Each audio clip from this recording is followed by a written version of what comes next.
Do I have everybody's attention now?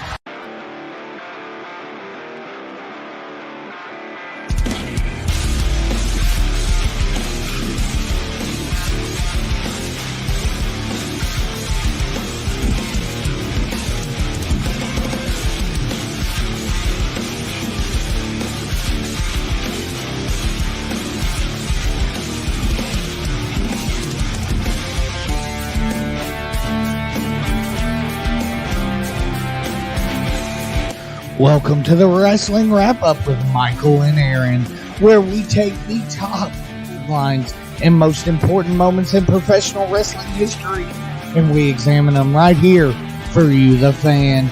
It's the Wrestling Wrap-Up with Michael and Aaron, and it begins right now.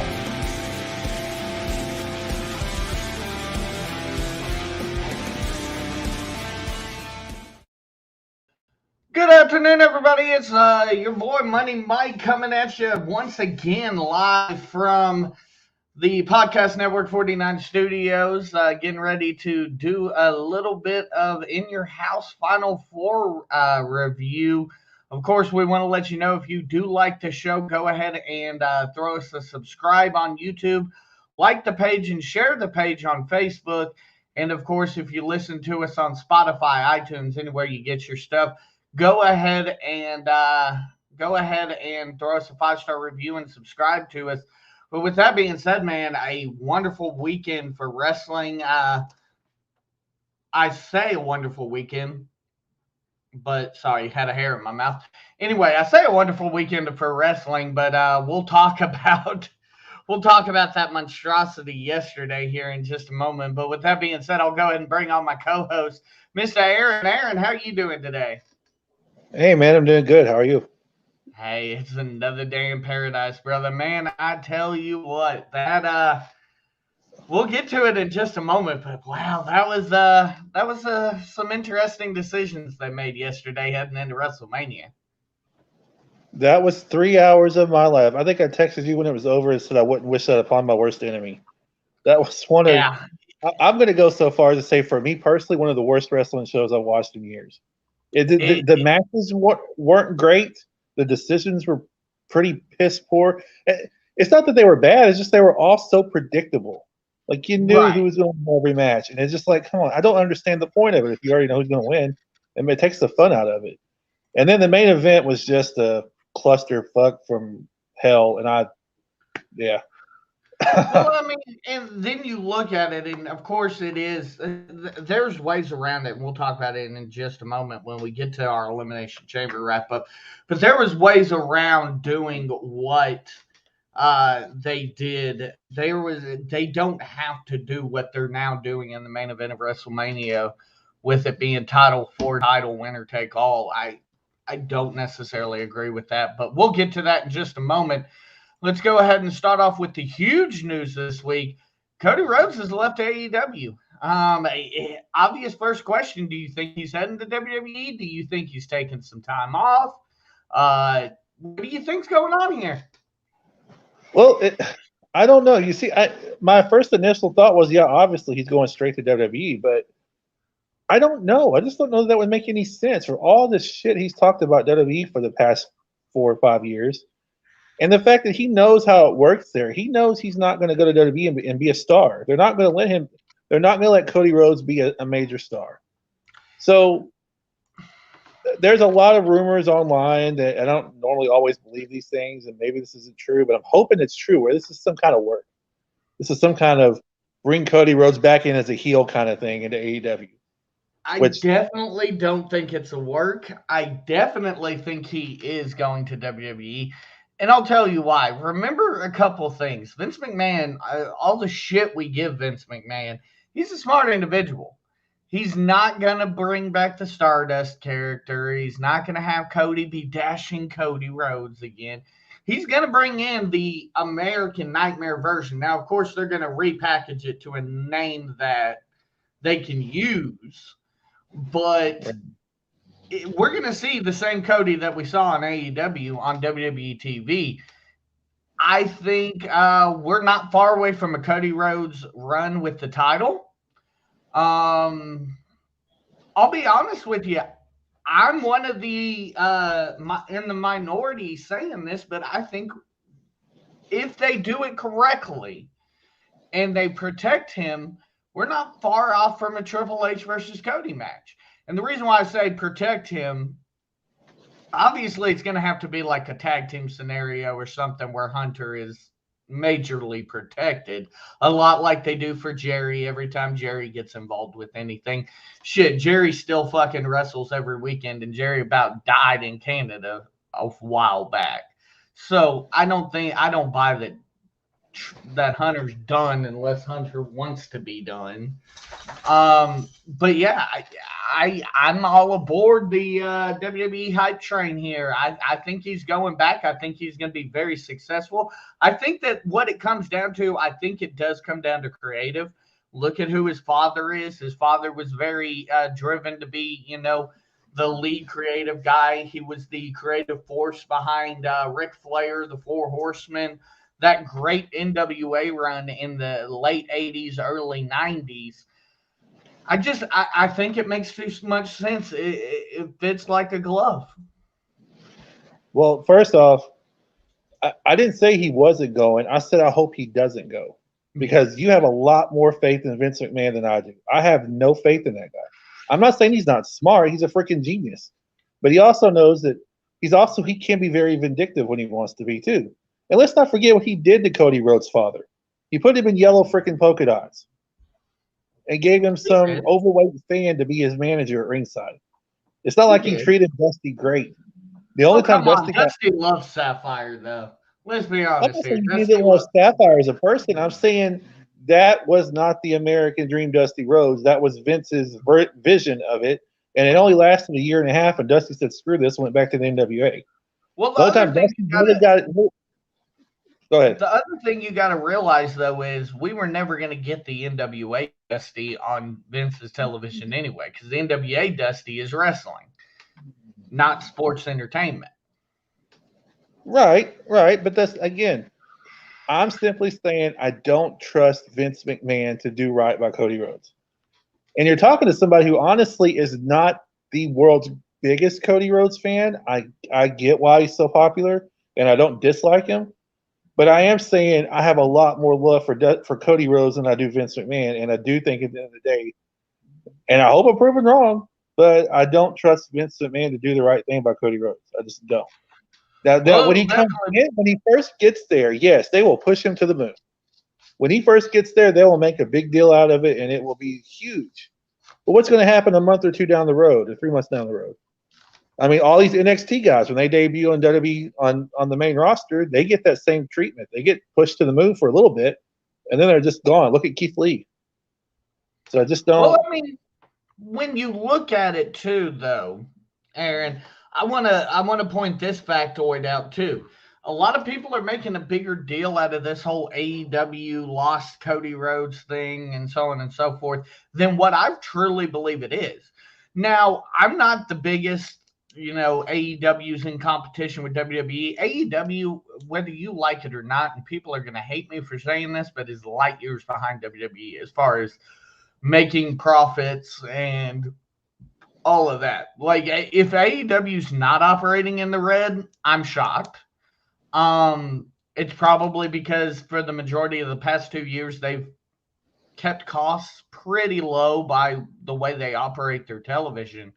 But I also don't think that this is a big deal for AEW. This is Tony Khan starting to learn lessons, I think.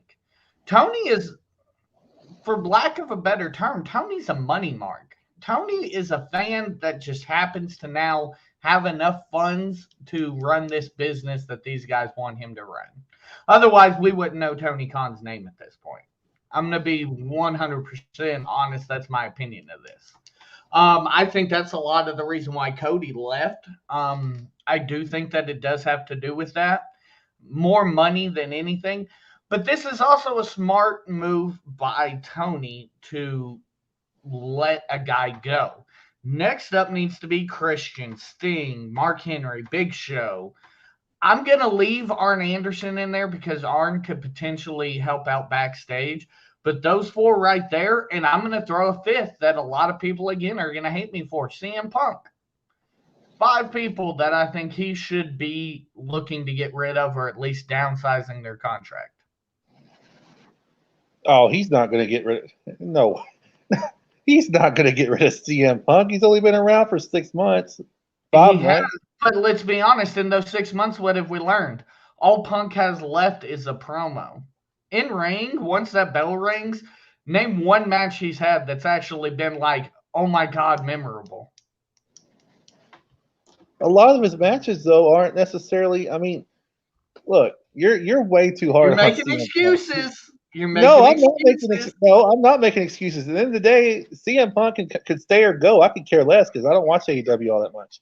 And to go back to our original point, I'm with you. I'm not saying this is a loss for AEW at all. I really don't think that at all. This was more about Cody Rhodes than AEW. I don't want to see Cody Rhodes go to WWE and get the Stardust treatment again. And I'm not saying Stardust, but I'm saying get the treatment of being a joke. Right. So, I mean, come on, they had him lose to Stephen Amell at SummerSlam one year. And I mean, but I think that was more of a Cody idea than anything else, just because you see Cody almost tried to bring Steven into AEW. So, I mean, I'm not far off from saying that was Cody's idea more than Vince's. And here's one thing you and I haven't discussed yet. So Cody Rhodes, he has a reality show on TNT. Not anymore. Has it been canceled? Because that's where I'm going. Horrible from the networks have come out, but apparently those cameras haven't been following Cody. They've been following Darby, which I'm so interested in that television show. Okay. Well, see, yeah, if that's gone, but that's one thing I was reading yesterday is people saying, you know, Cody still has this reality show, and he's a host of some splashdown show or some crap on TNT. I don't know. He could easily be replaced on that Go Big show or whatever it's called. But yeah, Go Big show. That's what it's called. Yeah. He could easily be replaced off of that. So is he going to WWE? Probably. And I wish him all the best of luck because I'm gonna be perfectly honest with you. It was you and I talked about this yesterday about doing this, or the other day about doing this topic, and this was before Elimination Chamber. After that monstrosity yesterday, asking me to defend WWE on anything right now is pretty low. That was pretty garbage pay-per-view yesterday. Excuse me, premium live event. Yes. Leading into the most. Holy crap. Number one, so I understand Bobby Lashley. I understand the decision for Bobby yesterday, now knowing the shoulder surgery. But has any WWE champion ever been booked so terribly as that man has been over the past 2 months? We all watched here on Rumble, and if you joined us for the watch along, we appreciate you for joining us for that. But oh my God, like, number one, we just made Bobby celebrate the fact that he needed Roman Reigns to defeat Brock Lesnar. And now, a month later, we switched the title back. What was the point of even switching the title besides that matchup at this point? Now you can look back at it and just say they did that matchup to get Paul off of Brock.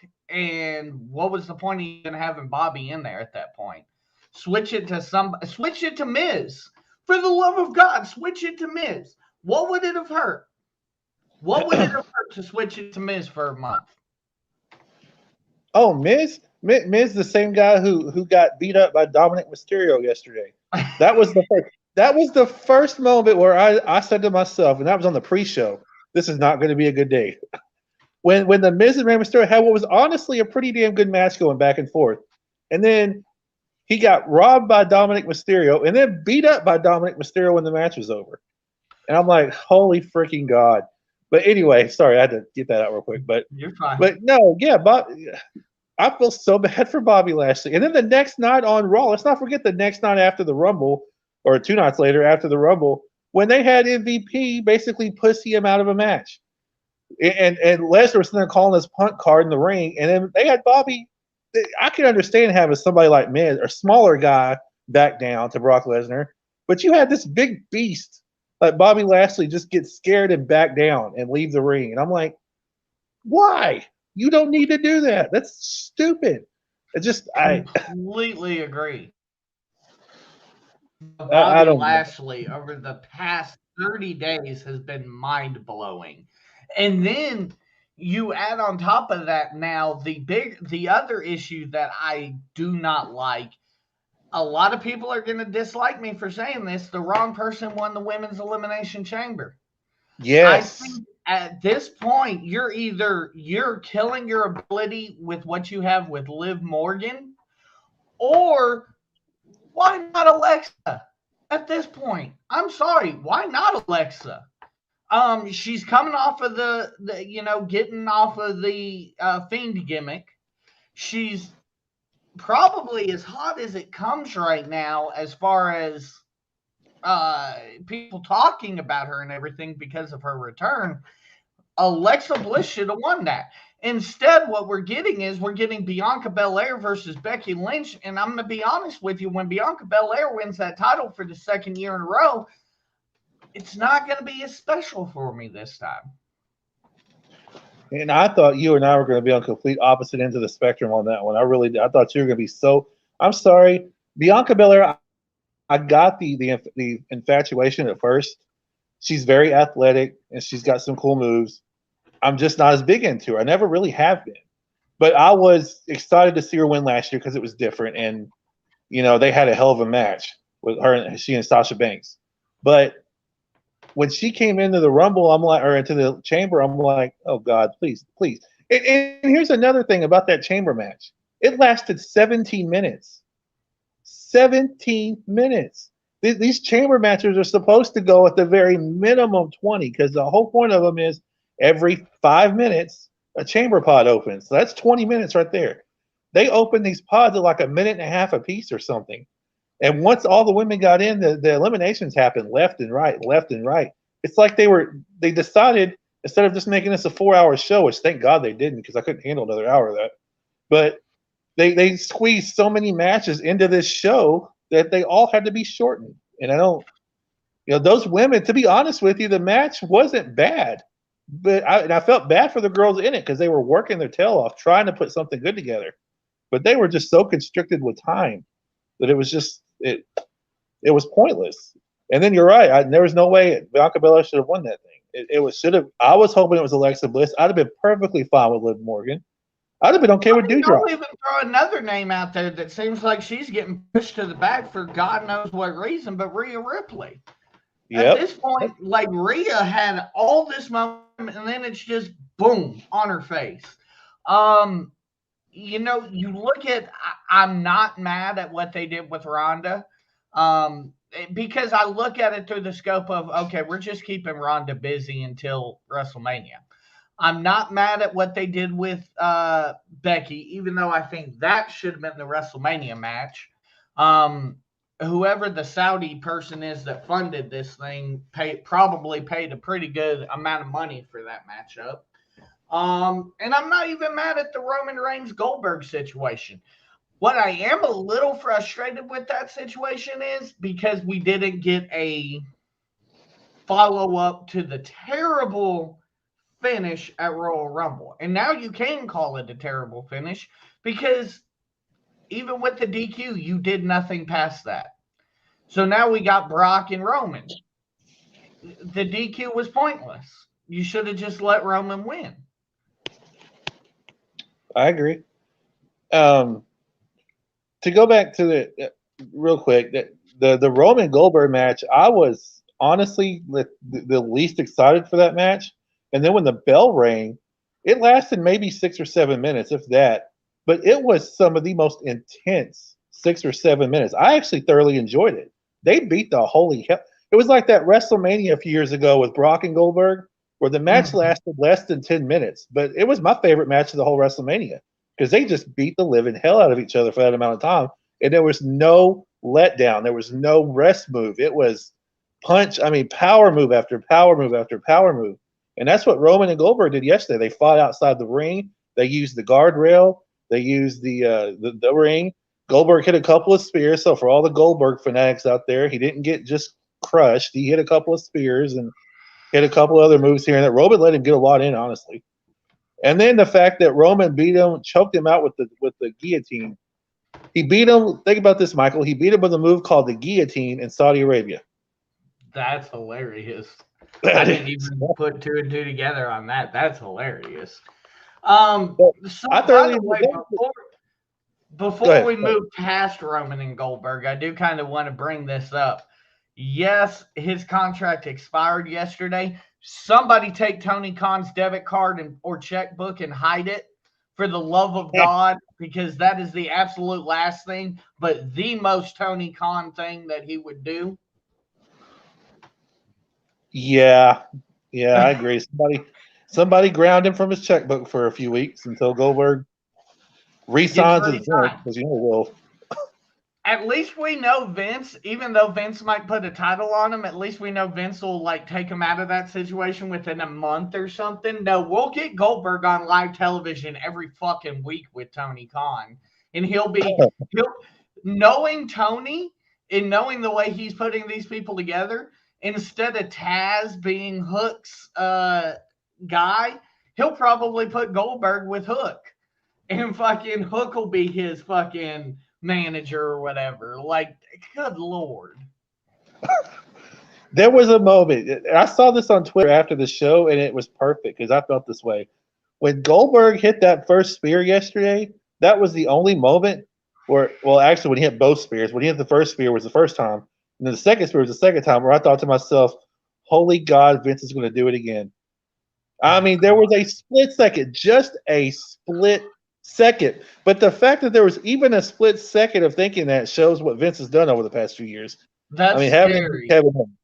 Having him beat Bray Wyatt. He hit that spear, and I'm like, for the love of God, he cannot pin Roman Reigns. No. I was please God. Oh my goodness. I would shit myself. And I mean, again, here in 30 days or whatever, when WrestleMania comes to us live from Dallas, yeah, Brock Lesnar needs to lose that fucking match. It needs to lose it clean. I'm going to be honest with you, and I know this, again, is going to piss a lot of people off. If you are building towards Rock versus Roman in a year, Roman needs to keep that title for another year. Which would likely make he'll be getting close into longest reigning. Definitely, he's already the longest reigning Universal Champion, but longest reigning, WWE whatever champion of all time. I mean, Hogan was 4 years. This would be Roman's second by the time. And I mean, again, I'm going to say by the time that WrestleMania comes around in LA, that'll be almost 4. Because it would only be 2, wouldn't it? No, because he was champion last WrestleMania. He's champion this WrestleMania. If he's champion next WrestleMania, that's 3 straight WrestleManias at least. He was champion last WrestleMania, so that would be the 3rd straight WrestleMania. Yeah, and he won it at SummerSlam. So at you look at it, and I'll say this: Roman needs to go over Brock. Roman needs to go over Rock. I don't know who ends Roman's reign that it honestly makes sense at this point, too, because you've built Roman to a spot where Roman really needs these wins. Like, there's no reason to put that title on Rocky. There's no reason to put that title on Brock at this point. I mean, maybe have him drop it for like a month here or there. But, again, for the next year, Roman does not need to drop that title if you want to get to that Rock match. I agree. I'm with you. Although I'm pretty sure that the WWE will go under, especially this is Bruce Pritchard's favorite saying is, well, they don't need a belt. They'll make it so big. They'll make Roman and Rock so big that they'll be like, they don't need a belt. Like Hogan and Rock was. That's true. That's true. Does it really need the title? No. But, also, did Brock really need the title in that match with Bobby Lashley? No, and here's the thing. I think it kind of does. I mean, does it need it to sell it? No. But storyline-wise, if Roman wants to keep calling himself the head of the table, and he wants to face, if he's the head of the table, then I guess if he's Michael Corleone, then The Rock would be the Godfather. The Rock would be Vito. So if you're gonna challenge Vito for the Godfather spot, that top spot in the Mafia, then you need something. So I think Roman does need the belt. I think it would make it a lot cooler, even though it would kind of give away the ending. We all would know Roman's winning, but still, I think we kind of know that anyway. I still think though that they should keep the title separate too. That's another thing that I don't like is that they're not keeping the title separate. But we'll get into that. Last thing before we get into the pay-per-view, I want to discuss with you. It make a return and take on Kevin Owens in Texas. I mean, really, I like the idea. I don't see it going past the bell ringing, Owens going for a stunner, Austin reverses it, stuns it, 1, 2, 3, and that be the end of it. I don't expect a good 20, 30-minute brawl or anything like that, especially with Austin's age, let alone his injuries. I really don't see a lot of back and forth. It's worth it, I think. This is where I want to get like you keep saying earlier, people are going to hate you for saying this. Austin needs to stay the fuck away from the ring. And Austin needs to stay the hell away from Kevin Owens. I understand that's his favorite wrestler ever. Shawn Michaels is my favorite wrestler ever. But getting in the ring and getting super kicked by a 60-year-old Shawn Michaels and pinned in the middle of the ring at WrestleMania is not going to help me any. It will not help Kevin Owens any to get in the ring and get stunned by a 60-year-old guy with a bad neck who hasn't wrestled in 20 years in front of 100,000 people. It's not going to help Kevin Owens. There's absolutely nothing positive that can come from this for Kevin Owens. I won't disagree at all. I mean, it is what it is, but we'll see what they end up working out. I just don't trust Vince to not take advantage of the fact that Austin is willing for the right price. I just have a hard time seeing him passing this. Oh, yeah, he won't pass it up. I'm just saying, and I'm not looking at it. The fans will love it. It'll be a big time moment. I get all that. I'm looking at it as a fan of Kevin Owens, saying, what good does this do, Kevin Owens? None. At all. None. It's a good way to get Austin on the card in Texas. That's all it is. But even though, again, here's an even scarier thought that I think doesn't need to happen, but apparently it may not be a one-off. Apparently Austin may be coming back for a little, one last run type of situation, which is scary to me. Austin is older than Edge. And we've seen Edge is getting to that age where he's injury. Like, good Lord, come on now. Yeah, no. The only person I can see, and I'll be perfectly honest, there was two things yesterday that I halfway enjoyed, and that was Roman Goldberg, and I actually really enjoyed Becky Lynch and Lita. Lita can still go. Is she quite as athletic as she used to be? Of course not, but she could still go almost as good as she used to. I mean, she's a hell of a lot closer to what she used to be than Edge is or CM Punk is or these other people. So if anybody had a little mini run left in them, I think it's Lita. And I would love to see Lita and Charlotte Flair have a match. I really would. I would as well. I thought that's where we were going for WrestleMania, but is what it is. Okay, let's get into this. In Your House Final Four. It took place February 16th, 1997. The attendance is what shook me, first of all. 6,399 fans. Holy shit, that's a small crowd for me. And this crowd, by the way, sucked ass. Like, they did not get off of their feet for anything except for the main event. The main event is where they finally came alive, but they did not cheer worth a damn. Like, there were moments, but holy shit, the crowd was garbage for this pay-per-view. Yeah, the crowd wasn't good, but you have to look at it in context. 6,000 people for an In Your House was actually not a bad crowd, because a lot of those in houses were getting between 4,000 and 6,000 people, and they were at the UTC basketball arena. Doesn't hold a whole lot of people. It's a one double FCS level school, so it didn't hold a whole lot of people. Well, and it's another sign of the times too. WCW was whooping their ass at this point in the ratings, and it is what it is. We haven't entered the Attitude Era yet. We're getting very, very close, but we haven't quite entered the Attitude Era yet. So definitely something that I popped off the page to me. But let's go ahead and go back a month earlier. Shawn defeats Sid in what I consider Sid's greatest match he ever had. If it wasn't this one, and this is coming from Shawn Mark, but I'm going to say 1 and 2 is Sid versus Shawn at Survivor Series and Sid versus Shawn at Royal Rumble. Shawn worked his balls off to get a passable match out of Sid. Shawn has said on record many times he loves Sid. He loves Sid as a human. They got along pretty well. And he always thought Sid was ahead of his time. Sid wasn't, even Shawn would tell you, Sid wasn't as bad as people thought he was. It's just that you needed somebody to help get it. Really, he's no worse than Kevin Nash. I mean, to be honest with you, they're both pretty similar in their moveset and everything. But I agree, those are Sid's two best matches, but I think the Survivor Series match was better than the Royal Rumble just because that match was about Sid and Shawn.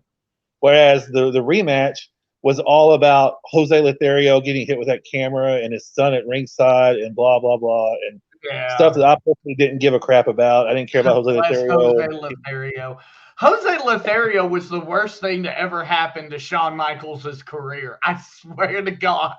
Yeah. I agree. Garbage. And all respect to Jose, by the way. All respect to Jose, but I think even Jose would tell you, if he were still alive, God rest his soul, that that was garbage. Yeah, I mean, Jose, we would not have Shawn Michaels without Jose. Let's because he legitimately is Shawn's trainer. But did he really need to be on TV like Mr. Miyagi and the Karate Kid? No, we didn't need a Mr. Miyagi for Shawn Michaels. There were times in going back and watching this time frame that I'm just sitting there finding myself waiting for Jose, wax off. Like, it was bad. There was a point. Okay, so at WrestleMania 12, they're doing the in-ring introductions before my favorite match of all time, the Iron Man match. And Shawn and Brother looking face to face. They both got this. And Jose walks around and starts rubbing Shawn's chest. Starts rubbing on Shawn. I'm like, what is he doing? Why is he rubbing his chest? And Shawn's just trying to keep that look on his face. And I'm sure deep down, Shawn's like, what the hell? Oh my goodness, that was rough. Okay. The other big notable thing that happens, probably, and I'm going to go on record as saying this, the greatest Royal Rumble we've ever seen happens that night, 1997. Stone Cold Steve Austin wins after illegally re-entering the Rumble. I love the way they did the finish of that Rumble. It was amazing. Perfect. Yeah. Yes. It was perfect the way they did that finish of that Rumble.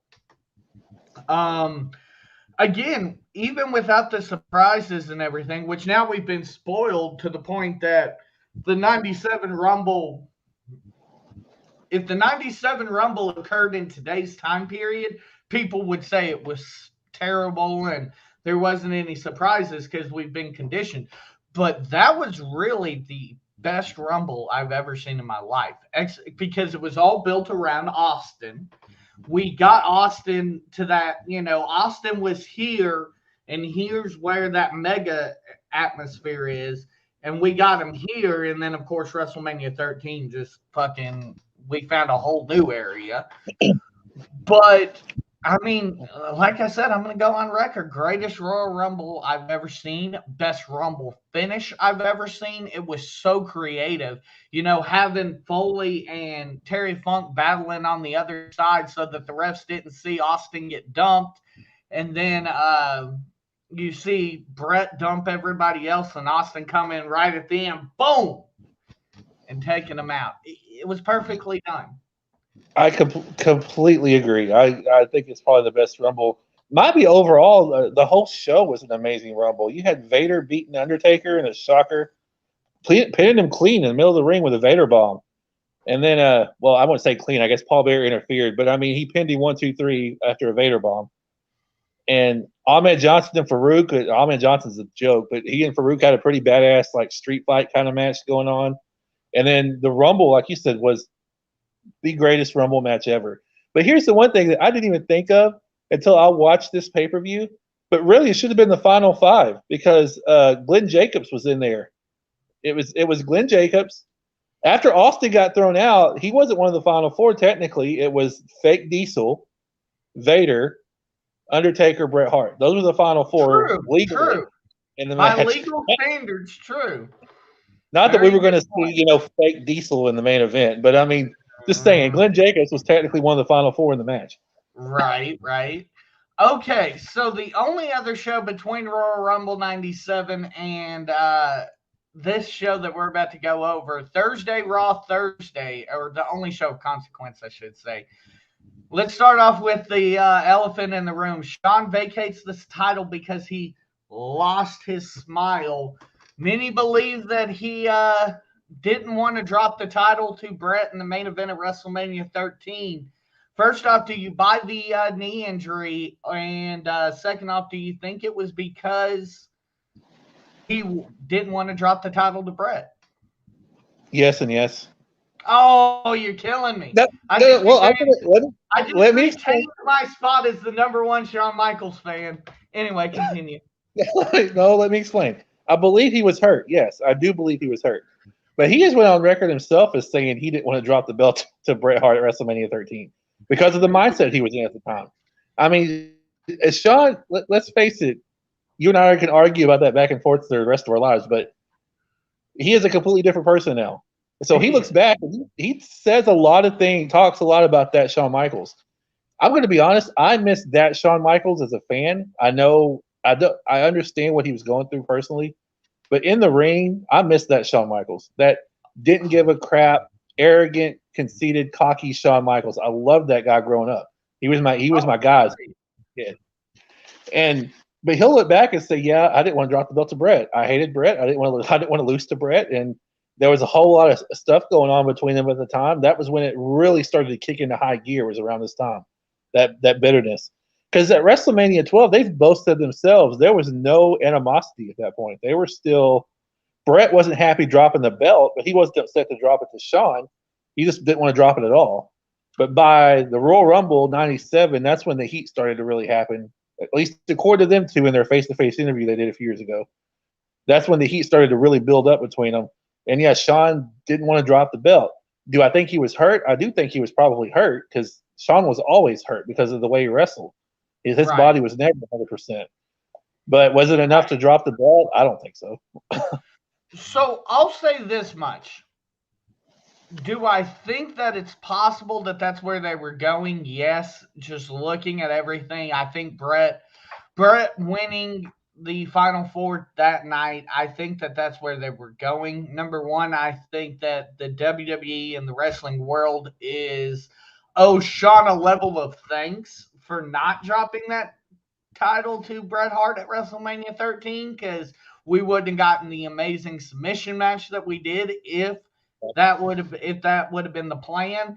#2, Bruce has gone on record as saying he doesn't remember, but he doesn't necessarily, he can't say that was the plan. I'm not 100% sure that was the actual 100% creative, or if it was, I don't think it factored into Shawn's decision. I think Shawn did think that his career was over. I think Shawn, so if you read Shawn's book, Shawn said that he would do things like, if you remember when Shawn and Austin won the tag title, Shawn did the moonsault back into the middle of the ring on nobody. He said he used to do those things because he would hear people talking shit about him, and he wanted to be like, well, I'll give you something more to talk about, So Shawn didn't do himself any favors. I don't know that I necessarily would say that he did it so that he didn't have to drop the title, as in I don't think that was his main motivation. I think his main motivation was that, one, he was just burnt the fuck out, and number two, he may have legitimately been told, "Hey, yeah, this knee injury, you're done." I would believe that 110%. I believe it probably about 85 or 90. I would be 110% if he wasn't back in the ring within like a month and a half. I mean, right after WrestleMania, he was back in the ring again. Very So true. that was a really, really quick turnaround. Because, I mean, King of the Ring was in June, and he wrestled Austin that night.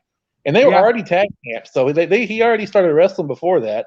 And then they had So- that match, King of the Ring, which was better than their WrestleMania match the next year, by the way. That King of the Ring match, underrated classic. It feels like Shawn did come back really quick, but looking at it, if you look at months, so he missed February's pay-per-view. He missed WrestleMania. He missed the pay-per-view after WrestleMania. And I think he missed the following pay-per-view. So 4 months he was out roughly. 3 or 4 months he was out roughly. That's a pretty average time frame for a knee. Unless he just like completely tore his ACL. Nobody's ever said exactly what Shawn did. And what the injury was. We just know it was a knee. So assuming that severity wasn't as bad as what they initially thought, then I guess that would make sense that 3 to 4 months. But I mean, they also kept Shawn. It almost felt like Shawn never left because Shawn was on commentary the whole time. Yes. Or Shawn would cut promos the whole time, you know? So it really never felt like Shawn was gone. One of my favorite moments, this is nothing to do with the pay-per-view, but since we're talking about Shawn and Brett in this time frame, I think it might have been in April. It was after WrestleMania when he and Brett were doing a thing in the ring, like a face-to-face promo in the ring, and he kicked Bret Hart, like Bret Hart was in a wheelchair or something, and Bret Hart stood up and Shawn super kicked him over the wheelchair. Brett was such a bitch for that, though, because Brett intentionally, I don't care what Brett says, Brett intentionally ran out time on TV. Yes, that's what I was coming to, yep. They got backstage and Shawn's like that, or they told Shawn that wasn't on TV. Are you fucking kidding? I mean, he went nuts, and I'm like, yeah, because Brett's a long-winded. He's long-winded, man. When he starts a promo, he doesn't shut up. So yeah, I fully Brett believe was a bastard for that. He did that on purpose, in my opinion. But it was still a great moment on TV, though. Yeah. Or maybe not on TV, but it's on all their highlight reels together of Shawn super kicking his ass right over the top of that wheelchair. That was great. And to Brett's credit, especially for Brett's, physical situation at the time, Brett took that bump perfectly. He just laid back and let the fucking chair take the bump. It was great. Okay, let's get into this thing. So, in our first contest on television, we had Wildman Mark Marrow take on Leif Cassidy, who, of course, we all know would become Al Snow. Here's what I have. It was 9 minutes, 31 seconds, 0 crowd reaction for Mark Marrow.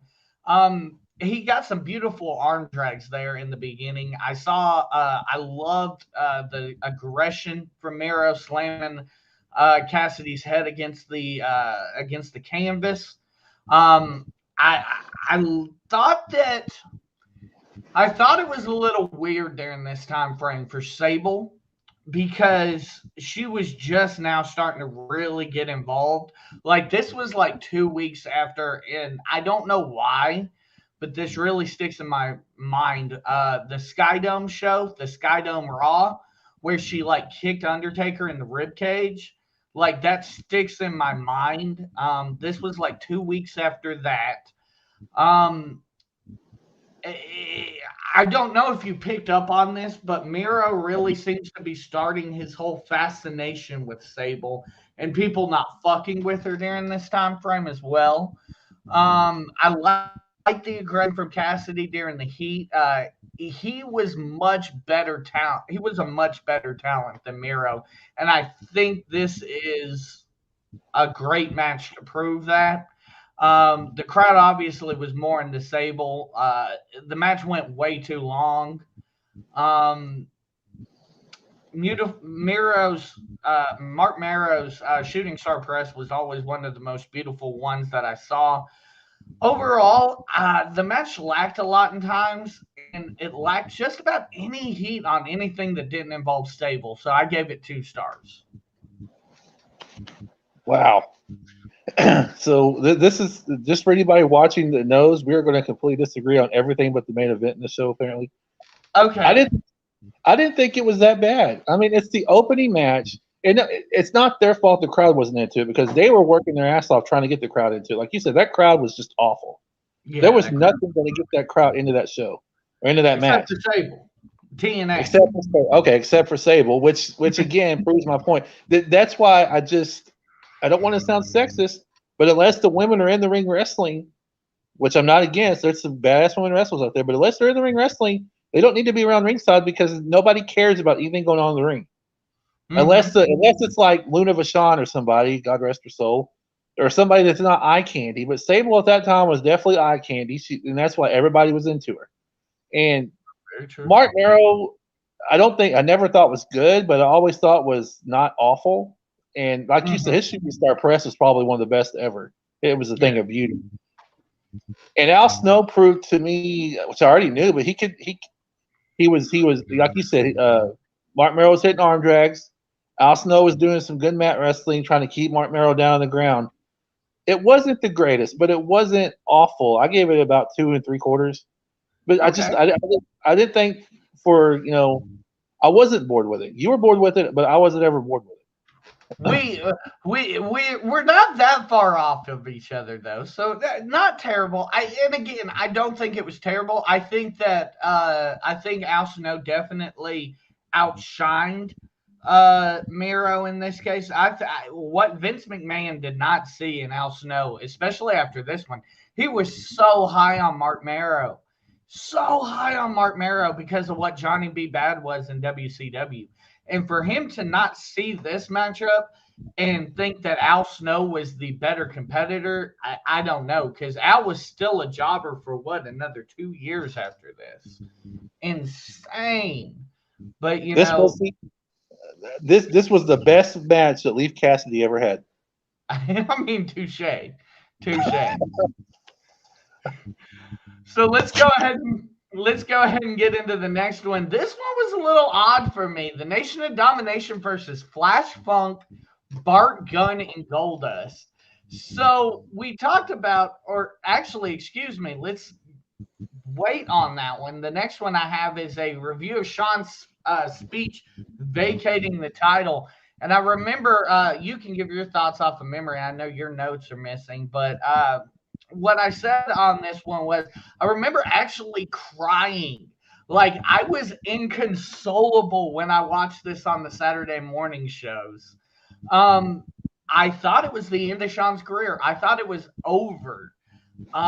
There was a lot more boos than what I remember as a child during this promo, which I mean, now looking back on it, hindsight, it makes sense. This was the beginning of the Smart Mark era. That we're seeing, full-fledged now, but there was a lot more boos than what I remember. And another thing that I remember that I want to point out is Bruce Pritchard, when they covered this recently, said he remembers just being confused and shocked when Shawn said something about losing his smile. He never ran that by them. They only thought he was going to go out there and talk about the knee injury, but when he started talking about how he lost his smile, he said everybody in the back was like, "What the fuck?" So it was definitely odd.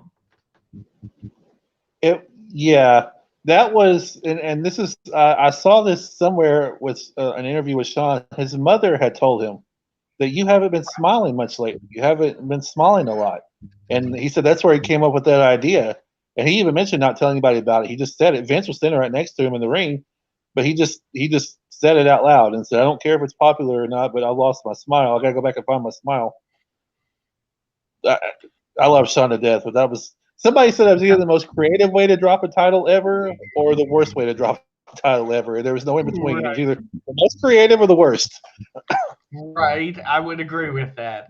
Okay, next up we get a Sid promo, and about this one I said, Sid, the interesting thing about Sid, everybody talks and thinks that Sid was this terrible promo, But Sid was interesting in that he either cut a great fucking knock this promo out of the park promo, or it was terrible. There was no in between with Sid.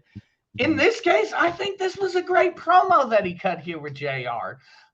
He accomplished exactly what he needed to, talking about how he was the master and the ruler of the world. And when Sid could get into his flow, I thought Sid was great on the mic. But sometimes Sid thought too much about what he was saying. That was the issue. It wasn't that, like you said, Sid's. If you ever listen to the podcast he did for a short while, he's a very articulate guy. He really is a lot smarter and more articulate guy that people want to give him credit for. And he's a great speaker. It's just that, and I can understand this. I get nervous talking in front of people too. That's why, there could be, who knows how many people watching this, or nobody, who knows. But it's just you and I talking, so I'm okay. If I get up in front of 1,000 people to talk, then I'm going to be a nervous wreck. I'm going to forget my lines. I'm going to forget what I'm supposed to say. Like there was that whole thing in '96 where he asked to cut and start over again during the live promo. We're live, pal. Yeah, we're live, pal. That's all anybody ever remembers about Sid. And half the man you are. It's sad. The promo with Kevin Nash in WCW where he said, "You're half the man I am." Did you know that I'm half the man that you are? And I have half the brain that you do, or something like that. But man, I love Sid. He's one of my unapologetic. I don't care who makes fun of me. Could give a shit less. One of my all-time favorites. I love Sid. And this promo, I do remember this promo was great. It's interesting with Sid because I never thought of him in this context, but you're really right. Sid was ahead of his time. And I mean, Sid was ahead of his time for a really pretty long career because he started in the 80s. The 80s with, in Texas, and then WCW / the NWA, and then now moving to two pretty good runs in the WWF. He was ahead of his time. He did something that only maybe a handful of people have ever done. He headlined multiple Starrcades and multiple WrestleManias. So Hogan did it, and Sid did it, and Ric Flair did it. Those are the only three I can think of that have ever headlined multiple Starrcades and multiple WrestleManias. Very good point. Very good point. Okay, now we can get into the Nation of Domination versus Flash Funk, Bart Gunn, and Goldust. I have this one clocking in 6 minutes, 43 seconds. My first point here, man, poor Too Cold Scorpio. This Flash Funk character, looking back on it with 2022 eyes, man, it was just cringy. It was garbage, bro. Too Cold Scorpio is one of the most underrated. Everybody talks about his high flying ability, but the guy could work on the mat. He had a little bit of a martial arts background, and he could fly. The guy could do it all. I was a huge fan of Too Cold Scorpio in WCW. And then Flash Funk debuted, and I'm like, what the hell is Flash? What's a Flash Funk? And then he comes out with women who he comes out with the Funkettes or whatever they're called. Like, okay, these are decent looking girls. I'm cool with that. But he does that goofy ass dance. I'm like, what is he high? I mean, I knew he was a big druggie. Maybe he was high every time he hit the ring. It was rough. And of course, getting back into the crowd, absolutely no reaction for Funk.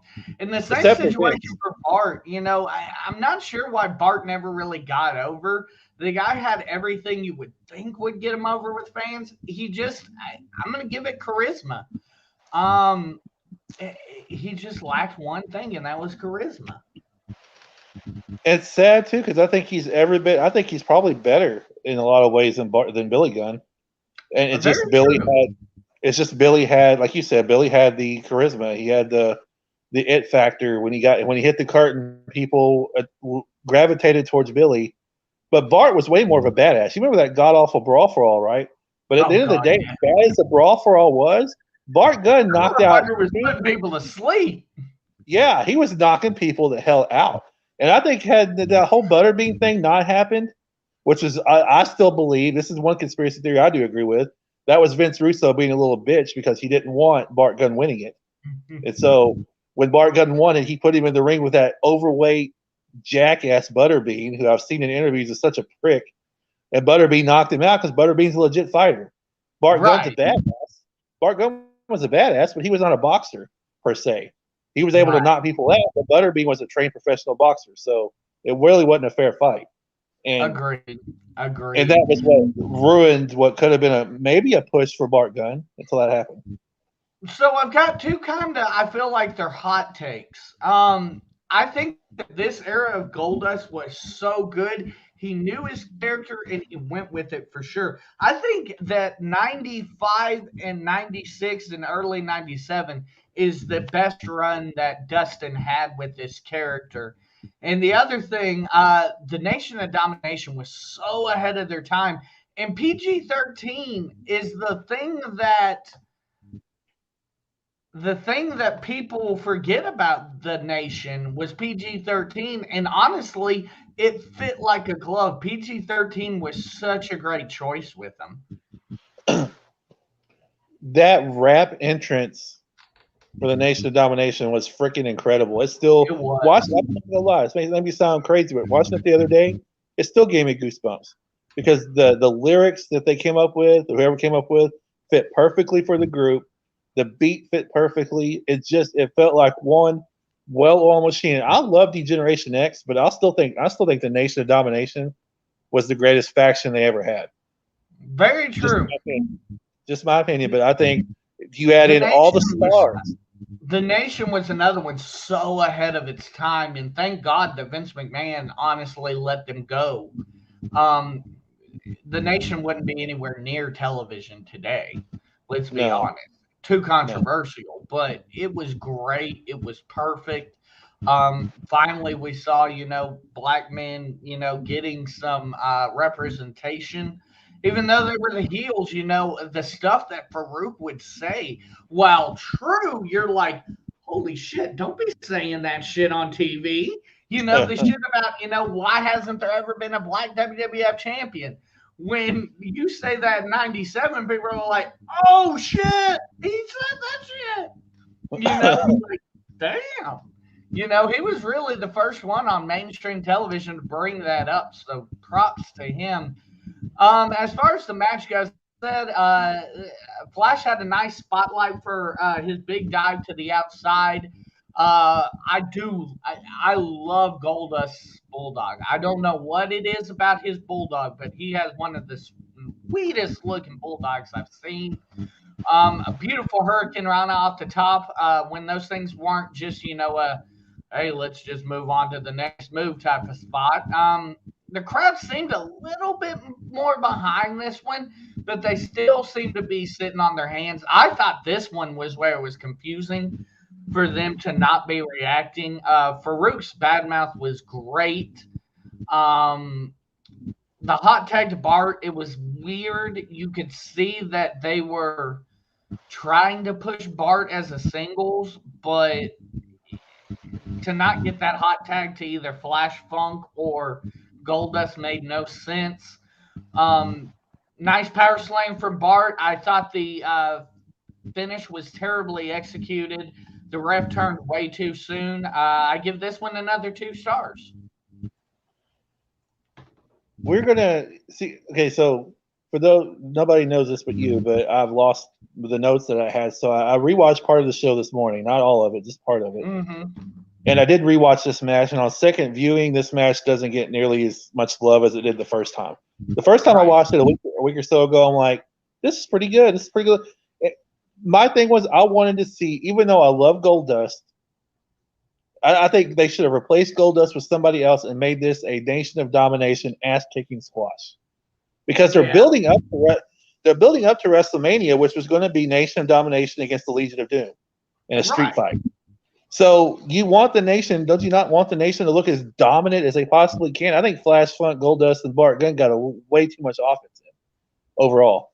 Not saying they got a ton, but they got a lot more than I think they should have. This should have been just a total thrashing of the Nation, building them up so that when you go to Chicago for that street fight, it's the most badass 3-man group versus another badass 3-man group. And you got to, which turned out to be a great street fight. One of my favorite street fights ever. So but I think this one should have been way more lopsided than what it was, honestly. So because the other team got way more offense than they should, I dropped it to about 2 stars myself. I had it at about 3, but I dropped it a star just because it should have been way more one-sided than it was. Very true. I would agree with that. I did want to see a lot more from the Nation. Next up, we get a Stone Cold promo, and oh my God, Austin with these early promos, like, again, I don't know whether it's still he's got that anger from being released from WCW, but there was never, like, Austin, once he won the title, he kind of, started turning into the jokey Austin. I'm going to be smarter than you, and I'm going to outwit you, so on and so forth. But these Austin promos with the anger and the vengeance and the venom, perfect. I put here, there's no better version of Austin than Austin in this 6-month period from when he started the feud with Brett through WrestleMania 13. And of course, he guaranteed victory in the main event during this promo. But I mean, what's your thoughts on Austin? I don't think there's a better period than what this, 97. I'll even give him a year and a half from all of 97 all the way back to probably about half of 96. 96 was kind of weird because, I mean, it started off with, the ringmaster and that weird stuff with DiBiase. The best thing that could have ever happened to Austin, I think, besides the curtain call, was that pay-per-view where the lights went off. And they had to redo Wear a Dog? Yeah. Wear a Dog, because when they did, initially it was just supposed to be a strap match with he and Savio Vega. And then on Raw, the night before the rematch, they made Ted DiBiase's career on the line, and DiBiase left. And Austin became Stone Cold Steve Austin that night. He lost the match, but that second strap match with Savio Vega, where he got to get rid of DiBiase, get rid of that ringmaster crap, become Stone Cold Steve Austin, and then he won the King of the Ring. Yeah, I agree. In the ring, the dude was awesome, and that's why I got so irritated with his main event run, because all they were really letting him do was the punches, the kicks, the Luthez press, and the stunner. But he could wrestle, he could fight, he could go, yeah.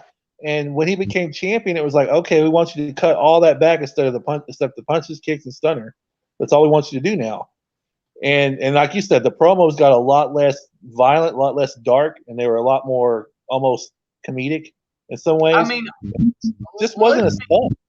Let's be honest. There is no better wrestling promo hype packages than those where Austin's standing at the warehouse and the black and white ones leading into Survivor Series 96. Oh my God.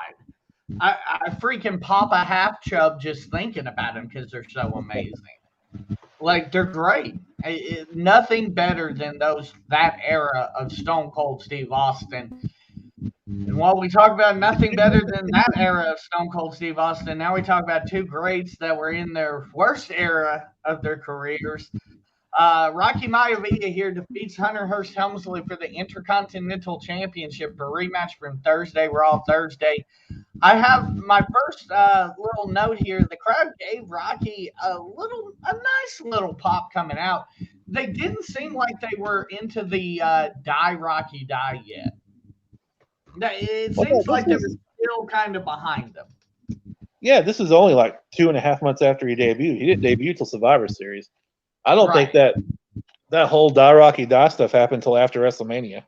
At WrestleMania, when his dad came out and they wrestled Rikishi as the Sultan or whatever, and you had the Iron Sheik, all that god awful stuff. And that's when people started turning on The Rock. That was rough.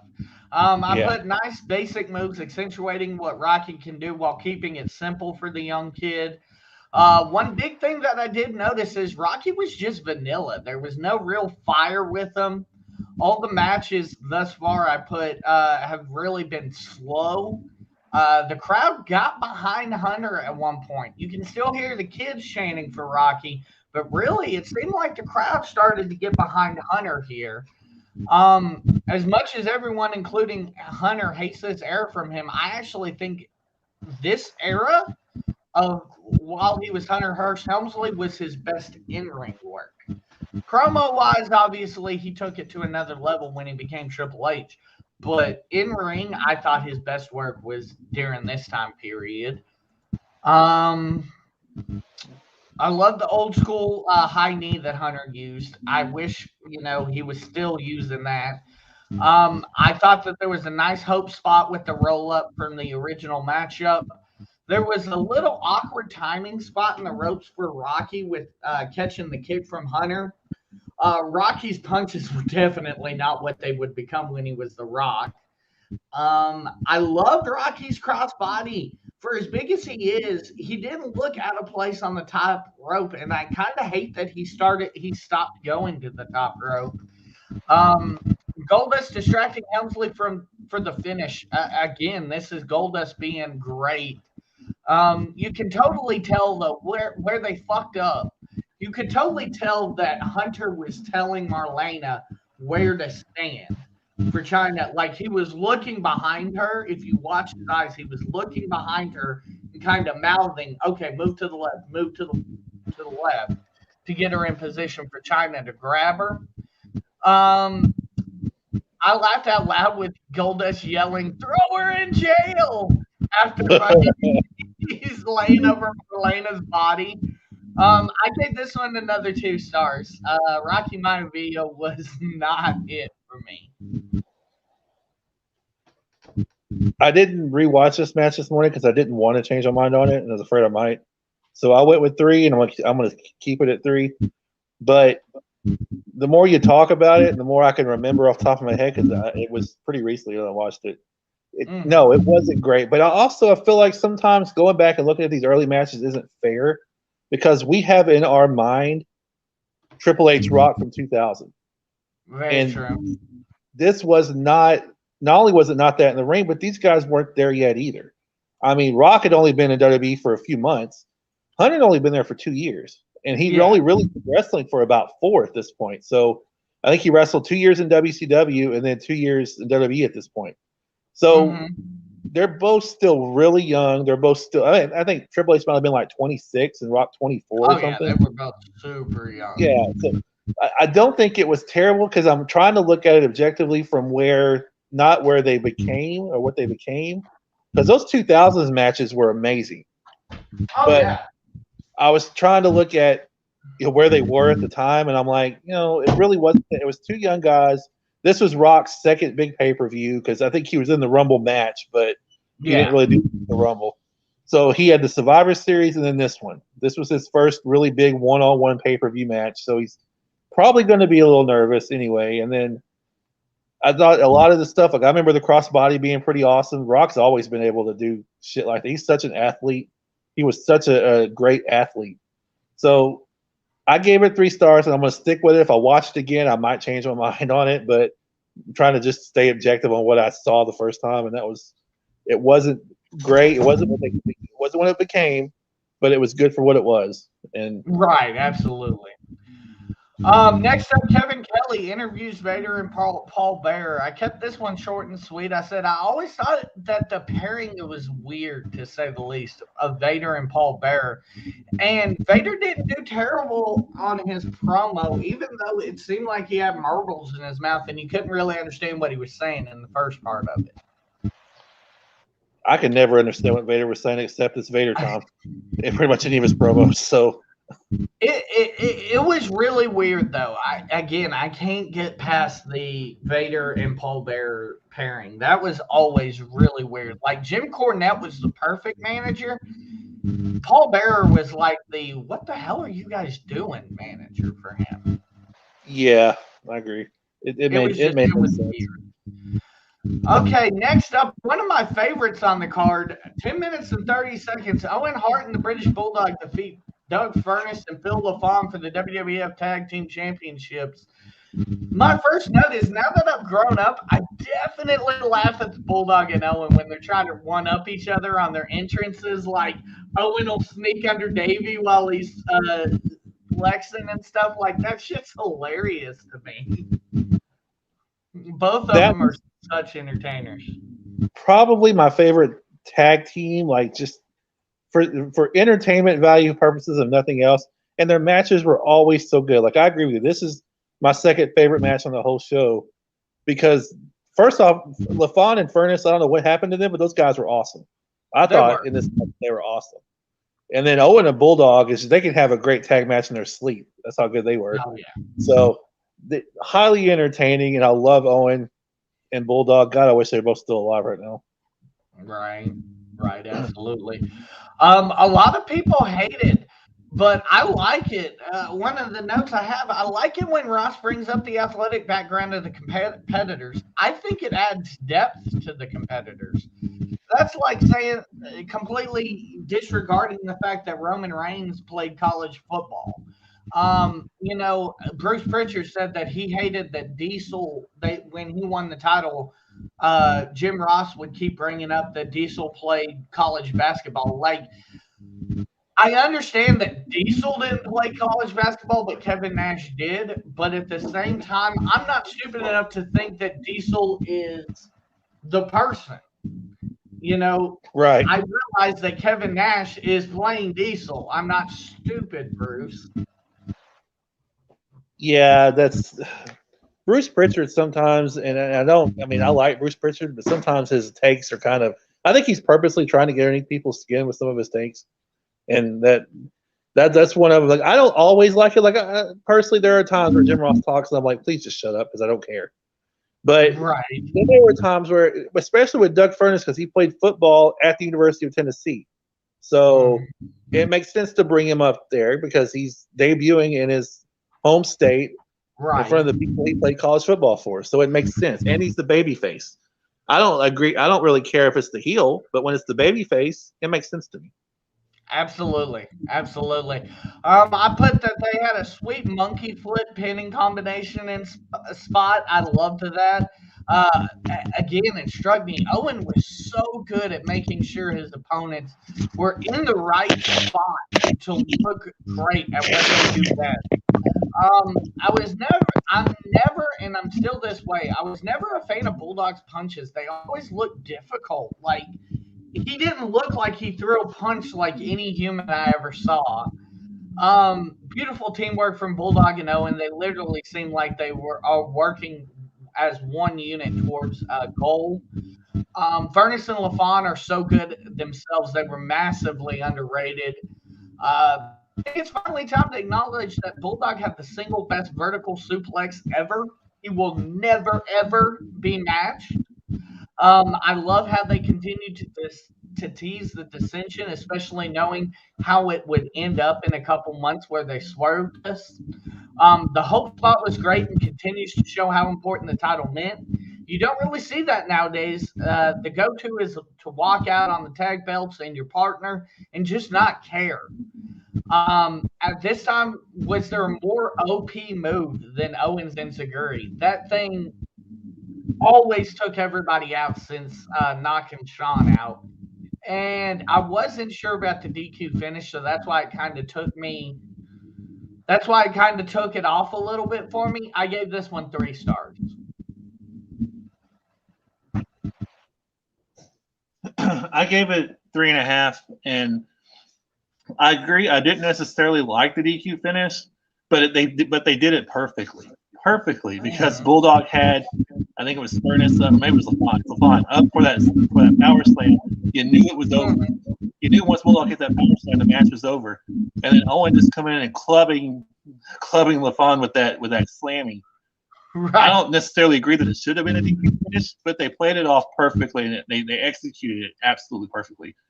And before that, the match was just great. 4 awesome athletes just having this crazy athletic wrestling match. It couldn't have been any better other than that finish, honestly. Like, it was great. Next up we get Doc Hendricks talking with The Undertaker. Taker says he has rediscovered his edge. Really, it was a basic promo after the rest of the field went. Kind of a lackluster promo compared to what you're used to getting from Taker. So, I wasn't really impressed with everything, but, it is what it is. I completely different. I thought it was it, a lot of words, no, but it was, oh shit, we better stay away from the Undertaker promo. When he looks dead in the camera, said, I found what made me roll this company for 6 years. And I mean, he even said in the promo, I've been different for these past couple of years. I've lost my edge, but now I've got it back. That means, oh shit, stay the hell away because Undertaker's coming, he's gonna run you over. So I thought it was great just because of the words he used. The fact he said, look, I found my edge. I'm the Undertaker again. Rest in peace. That's all he had to say was, I found my edge and rest in peace. And then it would have been, oh crap. Yeah, stay away from the Undertaker. Very true. Very true. So finally, we have the main event. 24 minutes and 6 seconds. Bret Hart defeats Stone Cold Steve Austin, Vader, and The Undertaker for the World Wrestling Federation Championship. And I started my notes during the entrances. Vader was such an amazing talent at this time. I am shocked he never got a run with the WWF Championship. And really, I do attribute that to Shawn and the single mess up during the SummerSlam main event. Because otherwise, there's no excuse for not putting that title on Vader ever. I agree. It was. Again, maybe we'll take my Shawn Michaels fan card away, but yes, it was all Shawn Michaels, and that temper tantrum he threw at SummerSlam. Stay the fuck down, or whatever it was he said, or get the fuck down, or whatever it was he screamed at him in the middle of the freaking show, in the middle of the match. And what was I thought Shawn will admit was not professional. Even Shawn admitted that. Yeah. I put during the Austin entrance, man, you can hear the crowd clamoring for Austin. That was the biggest pop of the night. And I love the interaction between Austin and Vader. Austin didn't care. He went up and talked shit to anybody. I want to make another quick point that I forgot to make earlier, but something I don't like about the new chamber matches going on now. I love, like you said, the interaction between Austin and Vader, getting each other's faces, talking shit, flipping the finger and whatever. But now they do it with the Elimination Chamber. Every time somebody comes out, they walk around each pod talking shit. And I'm like, come on, man. So annoying. Yes, but seeing a badass like Stone Cold Steve Austin and a big monster like Vader go face to face, that crowd popped just for that, just to see those two guys going face to face. That got the crowd going. Absolutely. Next up was Taker. I said, is there a better entrance than The Undertaker? For my money, I don't believe there is. No one has ever developed such a reaction by just his mere presence. There's nothing special about Undertaker's entrance. There was, short of a small period, there was never really pyro. Even the flames towards the end of his career, man. But just his mere presence is what made you love that Undertaker entrance. I've gotten to see his entrance I got to see the Demon Undertaker's entrance like twice. And both times I literally got chills. I'm sure it's because they turned the air conditioner on in the building. But still, the goosebumps that the music would give you, and then the smoke coming up, or the steam or whatever coming up from the ramp was just amazing. I honestly got to see an American Badass entrance, and I think that gave me just as many chills. So maybe it's just the Undertaker himself. It's not necessarily one entrance or the other, but even the American Badass Undertaker coming out on that bike gave me chills. So I'm not the greatest Undertaker fan ever. I admitted that in the past, but even I can admit that he has got one of the greatest entrances, probably the greatest entrance of all time. Right. So next up, we get to hear from Bret right before he walks out. And, I finally noted that, all these promos are just paint by numbers. I don't think any of them were extremely special. But, we get Bret coming out. I think Bret easily got reaction of the night. And surprisingly, no one really turned on him quite yet. Even with the promos where Bret was whining and crying and all of that, the crowd was still massively behind him right here. I think a lot of it has to do. One thing we haven't really talked about. This show took place in Tennessee and down here in the South, and it annoys me going to shows. But we still have this down here of, well, we're going to do what the bosses tell us to do kind of thing. we're going to cheer for the good guys and boo the bad guys because that's what they tell us we have to do. I literally got told that at a show one time because I was cheering for Triple H. And this guy said, you're not supposed to cheer for him, right? He's the bad guy. He's the heel. You're supposed to boo him. And I said, did I pay my money for a ticket? Yeah. Okay, then I could cheer for whoever the hell I want. And so the fact the show took place in Tennessee probably had a lot to do with it. The fact that Bret's still technically the babyface at this point. He's probably the biggest babyface in the match because the Undertaker's kind of working a little bit of aggressive babyface more towards a heel, and Austin is a heel even though he's getting cheered. He's a heel. So is Vader. So Bret Hart was still the white meat babyface of this match. So it doesn't surprise me he got a big pop. So here's my notes for the actual match. The two pairs of rivals started off against each other. I love that. Taker's clothesline was always something special to me. The one where he jumps up. Vader's belly to belly was really cool. Vader no-sold the hell out of hitting that ring post with the chair. He didn't even flinch. I didn't remember Vader hardway bloody and coming so quick. The fact that Vader could get up for a great looking chokeslam, but Hogan couldn't, still pisses me off to this day. A terrible looking stunner from Austin to Taker. I'm not even sure Taker knew what was happening. But I don't know if you remember that one or that one sticks out, but it's the one where Austin stunned him on the side or whatever. It was. I remember it, yeah. It feels like there's a little too much switching off here for the match to have much of a story. It seemed like Austin and Bret would switch off to Vader or Undertaker way too much. I wanted to see more interaction between Austin and Bret. Vader putting Bret in one of the worst sharpshooters I've ever seen, and I've seen baddies.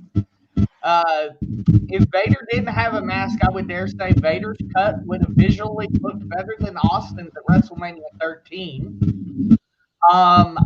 Did Vader ever hit a moonsault? That is one that I want to know. If you can send me a video of Vader hitting a moonsault, I would love it. I can. You do have, you've seen it? At Starrcade 93, he hit Ric Flair with a moonsault.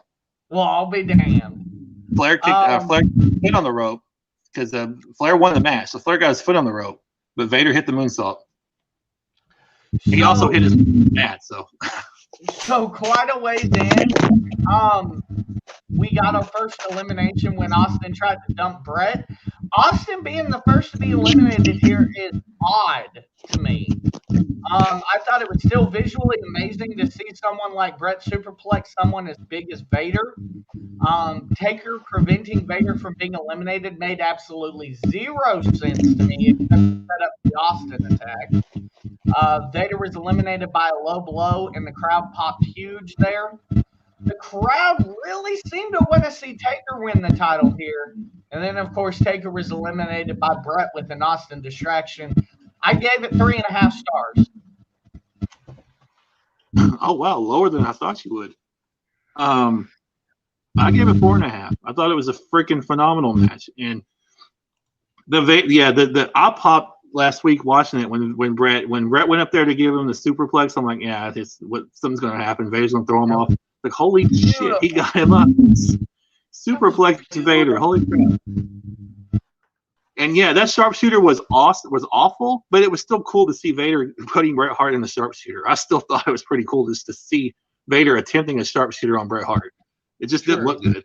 But it was outside the ring. Was it not outside the ring? Yeah. So I don't know if people want to. I don't think it would have even counted for an elimination anyway, but it was still kind of cool to see it. And here's the one thing I noted that I really, really loved. So the rules of this match was pinfall, submission, or over the top. And everybody got thrown over the top. So they basically made it a mini Royal Rumble, which you could have pinned or submitted the guy to eliminate him, but they didn't go that route. Everybody got thrown over, which I kind of thought was a cool little story continuation. Since it all started at the Rumble, it should end like it's the Royal Rumble. So that was one thing I really liked. Vader was a badass. I mean, the amount of blood that guy lost was insane. He bled for how long did you say the match was? 24 minutes. He had to bleed. He probably bled for a good 20 of it. Yeah, just awesome performance by Vader. I could see why Vince thought and plus, like you said, he was the next to last guy eliminated, so he was out there just about the entire match. So that was cool. Trying to see if I have anything else written down that I haven't said yet, but oh yeah. So there was a moment in the match where I think Vader was going to give Austin the German suplex, and Austin like backflipped and landed on his feet. I've never seen Austin do that before. But he when Vader picked him up for the suplex, instead of landing on the back of his head, he flipped around and landed on his feet. And I remember going, holy! I wrote that down. I was like, holy shit! I mean, that's something you see Mark Merrow do, but not Steve Austin. That is cool. I don't remember seeing that. That is a really cool one. But I gave it 4.5 stars. I thought it was a great match. I thought it was better. I would have been okay with him keeping the way the Rumble ended and just having Austin be a heel winner. But and like you said, I don't really understand the point of Bret Hart winning, especially since he lost the next night to Sid anyway. Yeah, he lost on Raw the next night, so I guess it's just to continue Bret Hart's whiningness is all it really was. I guess that's all it was really about, was to continue Bret Hart's everybody's screwing me crap. Absolutely. So overall, the best match was, of course, in my opinion, the Final Four. The worst match, you're going to be mad at me. I got to give it to Mero versus Cassidy. Overall score for the night, I give it 3 stars. No, I'm not mad. I could see that. I still think it was a 6-man, but I think as of right now it was a 6-man. But I could have gone either way. I still would have, if I didn't change the 6-man thing this morning, I would have had that Mark Merrow Al Snow match as the worst match on the show. But I just didn't think it was terrible. I just thought it was, it was okay. Right. Next match was the main event, but I'm giving special, consideration to the tag match because it was awesome too. I just didn't like it too much. Oh yes, absolutely. What's your overall score for the show? 3.5 out of 5. 3.5. Yeah, that's fair. I think it was just short of. I can't say it was a 1-match card because that tag match was great, but overall, I think everything was kind of lackluster so that the main event could get as much shine as possible. So definitely, yeah. The rest of the show meant nothing. Like there weren't even. It reminded me of a Nitro episode where they can have a good match going on in the ring, but all they're talking about is the main event stuff, and that's all that the announcers talked about the whole show was the 4-way. Even during really good matches, it seemed like it was more concentrated towards that main event. So the rest of the show was just kind of filler to get to the main event. Absolutely. Okay, well, ladies and gentlemen, that's pretty much all we got. Next week, we're going to talk about No Way Out 2004. And for those that aren't familiar with that, just right off top, Eddie Guerrero beats Brock Lesnar. Would we see that in today's time frame? We'll talk about that next week as well. But Eddie Guerrero beats Brock Lesnar. We're setting up WrestleMania 20, the last show before WrestleMania 20. All sorts of good stuff. I think you said Cena and Angle, one of their early encounters, is on this one. So looking forward to that. But Aaron, is there anything else you got for us before we sign off? Just this Saturday, if you're in Arkansas, there is 2 big wrestling shows going on. One in Hope. Charlie Haas will be there for the WWE. And it's called New Hope Extreme Wrestling. But the one I'll be at is South Central Wrestling in Mountain Pine, SCW. We're back, our first show in 2022. So Saturday night at 7 o'clock in Mountain Pine, come watch our show. Absolutely. Don't forget to go on, like, subscribe, all of that good stuff. We got the American Idiots coming at you tomorrow night. But for my co-host Aaron, I am Money Mike. We'll see you later, everybody. Do I have everybody's attention now?